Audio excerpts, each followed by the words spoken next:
और मैंने यही कहा जब मैं आया हूं तो आप समझेंगे शायद ये मांगने आया, मैं मांगने नहीं आया, लेकिन मजबूरी है हमारा। जिस तरह माजी में 75 साल में आपने हमारा हाथ बटाया है, कुछ अर्सा आप हाथ बटा दें। तो मैंने कहा मैं वादा करता हूं कि इंशाअल्लाह हम पूरी कौम हम मिलकर दिन रात मेहनत करेंगे, पसीना गराएंगे, अपने पाँव पे खड़े होंगे इंशाअल्लाह, जरूर खड़े होंगे इंशाअल्लाह।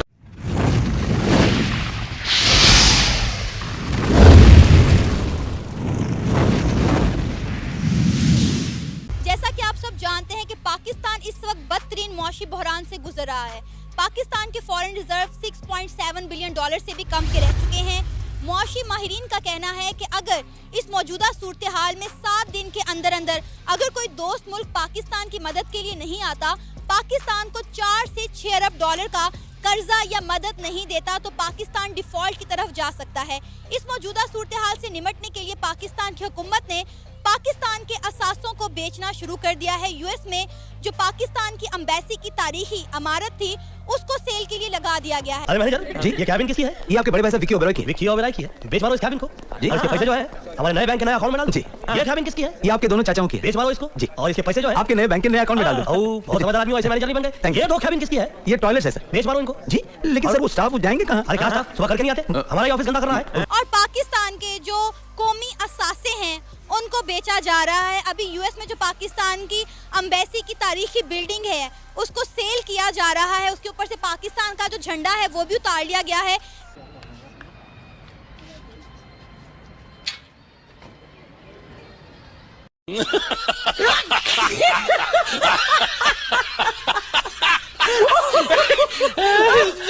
क्या कहेंगे, ये क्या हो रहा है हमारे मुल्क में?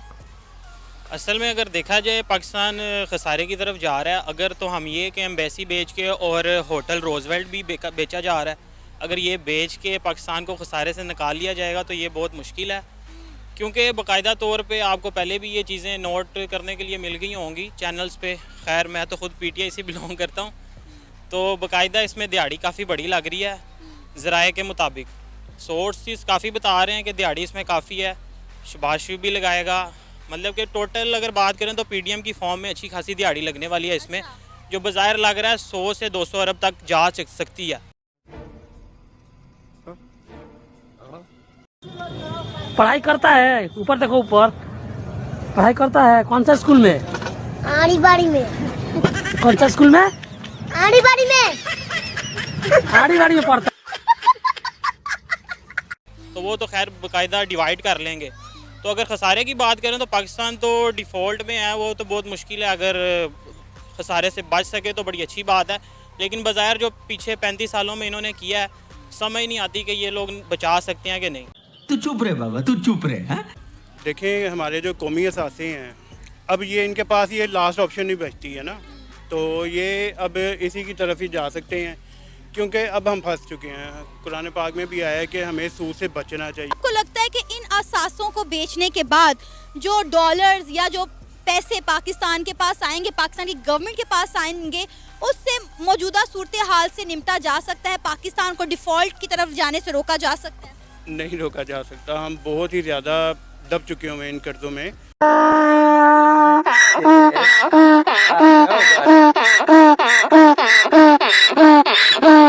मेरी बात सुने, डिफ़ॉल्ट करने आपका मुल्क कौन सी मुल्क मदद करेगा? यूएसए के साथ आपके ताल्लुकात ठीक नहीं है, चाइना आपके साथ सही नहीं चल रहा, इंडिया आपका अज़ली दुश्मन बैठा हुआ है। इंडिया के साथ खुद की दुश्मनी बनाई हुई है ना, खुद से दुश्मनी पाली हुई है। ये श्रीलंका को देख लें, अफगानिस्तान को देख लें, जिन जिन मुल्कों के हालात ख़राब हुए हैं, जो जो मुल्क दिवालिया होने के करीब जाया गया है, इंडिया ने हर मुल्क की मदद की है और हम इस सच्चाई से जो है वो मुंह नहीं फेर सकते। आपकी बात ठीक है, लेकिन उनके साथ जो सबसे बड़ा कन्फ्लिक्ट है वो कश्मीर इशू है, और कश्मीर इशू जब तक सॉल्व नहीं होगा ना हम इंडिया के साथ रिलेशन बेटर सकते हैं, ना वो हमसे रिलेशन, हम जितना मर्जी कह लें कि हमारा उनके साथ कन्फ्लिक्ट दूर हो जाए, लेकिन ना वो ये जब तक कश्मीर का मेन इशू सॉल्व नहीं होगा तब तक हम लोग इसके साथ ट्रेड पे नहीं आ सकते। नसीर फजल, राजा नसीर, आपके जो वजीर खजाना इसाक डार, उन्होंने कहा नहीं डिफॉल्ट करेगा, हम जिम्मेदारी लेते हैं। आपके जो वजीर खजाना है उन्होंने कहा है नहीं, लेकिन जो मुल्क के वजीर खजाना मेरा पुपीदा पुत्र है।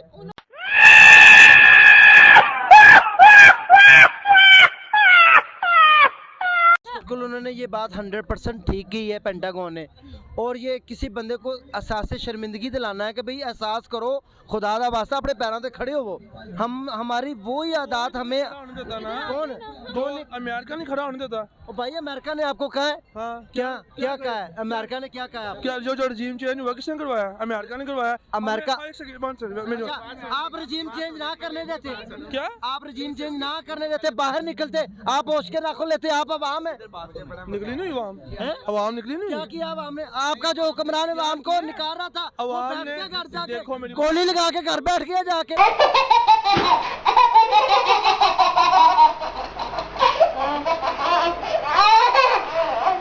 अब मुझे मैं बोलूं जिसको जी बोले। 75 ईयर हो गए जी। हमें आप कहते हो अमेरिका ने क्या किया? हमें जब रूस से सस्ता तेल लेना हम जब गए हैं तो अमेरिका को क्यों नींद खराब हो गई अमेरिका की? जब हम सी पैक के ऊपर काम कर रहा है पाकिस्तान, क्यों अमेरिका की नींद हराम हुई हुई है? हमें क्यों सी पैक पे काम? कभी कहता है सी पैक का काम रोक दो, कभी कहता है रूस से सस्ता तेल नहीं लेना, कभी कहता है देखें आपने कहा अमेरिका ने क्या कहा है? डॉलर नू आई हमारे पाकिस्तान में। डॉलर नू ने क्यों कहा कि अगर इमरान को ना हटाया तो इसके जो से नताइज है वो बड़े खराब होंगे? तो यहाँ पे स्टैंड लेती ना आपकी फौज आगे आती। फौज आ गई है, फौज आती, आंखें निकालती। आप तो काने हैं अमेरिका के, तो आप काने हैं माशाल्लाह। नहीं तो आप आगे निकाल नहीं सकते। सुने काने होंगे, सुने काने होंगे आपके, ये हमारे मियाँ साहब काने होंगे, जरदारी साहब खान भी काना ही है।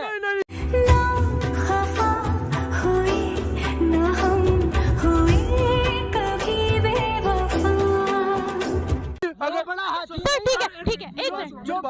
अगर साल मेरे भाई अगर वो काना होता ना तो वो 5 साल पूरे करता। अच्छा अगर वो काना नहीं तो अपने घर बैठा होगा। सर मेरी तो बात सुन ले, जो इंटरव्यू ले रही है उसकी बात ही नहीं सुन रहे तुम।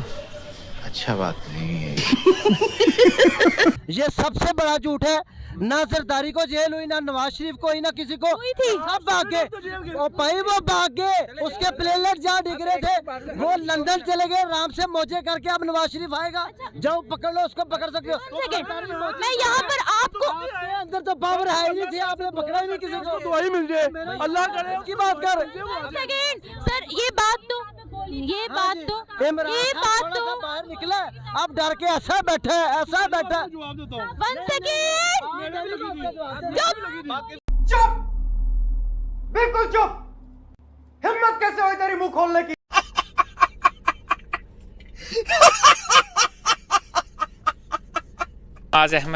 मुआज़ अहमद, मेरा बेसिकली क्वेश्चन आपसे ये है, जैसे हम लोग अगर देखें ग्वादर पोर्ट की पहले बात करें, वहाँ वो लीज़ पर रखवाया, मोटरवे की बात करें, दूसरे पोर्ट्स की बात करें, तो अगर हम देखें तो डे बाय डे कर्जे लेने के लिए हम लोगों को चीज़ें लीज़ पर रखवानी पड़ रही हैं। उसके अलावा अगर मैं आज की न्यूज़ की बात करूँ, जो कि पाकिस्तान के एम्बेसी इन अमेरिका उसको $60 लाख में सेल करने का कहा है।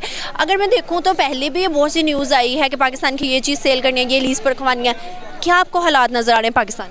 हालात फ़िलहाल तो पाकिस्तान के कोई नज़र नहीं आ रहे। तो और बात आपने की जो फ़ॉरेन ऑफिस अमेरिका के अंदर है बंद करने की, उसकी बेसिकली 2 से 3 रीज़न है। फर्स्ट रीज़न तो उसकी ये है जो गूगल आपको बता रहा है कि उनके पास पैसे नहीं थे इतने अपने एम्प्लॉयज़ को देने के लिए, तो इसलिए वो सेल करके तो इनको पैसे देंगे। और जो सबसे मेन मसला ना ये उन्होंने वहाँ पे ली थी 1957 और कौड़ियों के बावजूद उस टाइम इतना ज़्यादा रेट नहीं होता था, तो अच्छी इनको मिल गई थी। उसके बाद इनको 2021 के अंदर अमेरिका ने कहा कि आप इसकी रेनोवेशन करें। अगर तो रेनोवेशन हमारे मुताबिक हुई, हमारे क्राइटेरिया पे वो पूरी उतरी, तो ये बिल्डिंग आपके पास रहेगी, वरना इसको आपने तबाह करके दोबारा से बनाना है। इन्होंने कहा ठीक है। इन्होंने $7 मिलियन $70 लाख इन्होंने उसके ऊपर लगाया और अब इसको वो $60 to $68 लाख की सेल कर रहे हैं। वो सेल करने की बेसिकली वजह ये है कि ये इन्होंने रेनोवेशन अच्छी नहीं की थी उसकी, जिस वजह से अमेरिका ने इनको कहा है कि या इसको आप सेल आउट कर दें या इसको आप ख़त्म करें, क्योंकि जिसने आना है ना उसने रेनोवेशन करनी है और अच्छी रेनोवेशन करेगी। और अब अगर पाकिस्तानी वहाँ पर इसको सेल करके अगर बिल्डिंग लेते हैं ना, तो वो कम अज़ कम इनको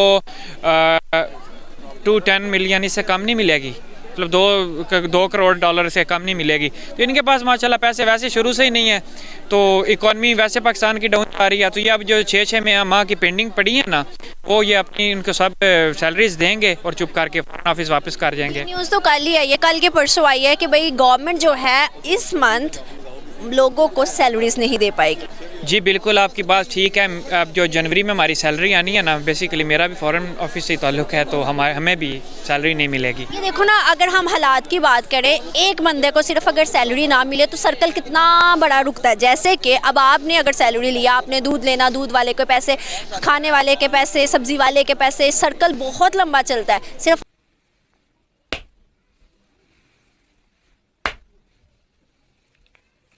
क्या रे भिख मंगिया, क्या देख रहा है? हाँ, हलवाई क्या?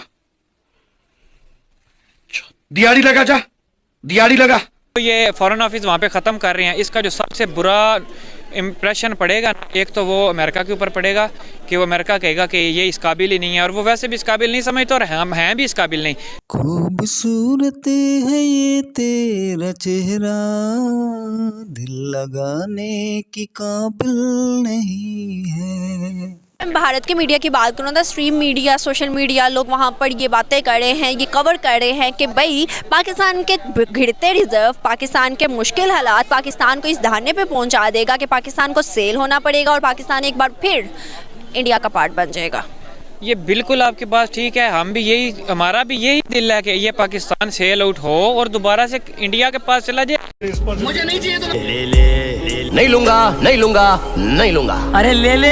कह रहे क्यों ऐसे कह रहे हो? ये चीज़ भी मैं आपको बताता हूँ। एक तो आप नॉलेज देख लें पाकिस्तानियों का, को देख लें, कंपैरिजन किसी किस्म का बनता ही नहीं है। ये बहुत बड़ी बेवकूफ़ी है कि आप पाकिस्तान को इंडिया के साथ कंपेयर कर रहे हैं, आप नहीं कर सकते। अगर ऐसा हो जाता है कि पाकिस्तान इंडिया एक मतलब एक पार्ट बन जाते हैं, तो आप क्या समझते हो अब पाकिस्तान के उठने के चांसेस हैं उसके बाद?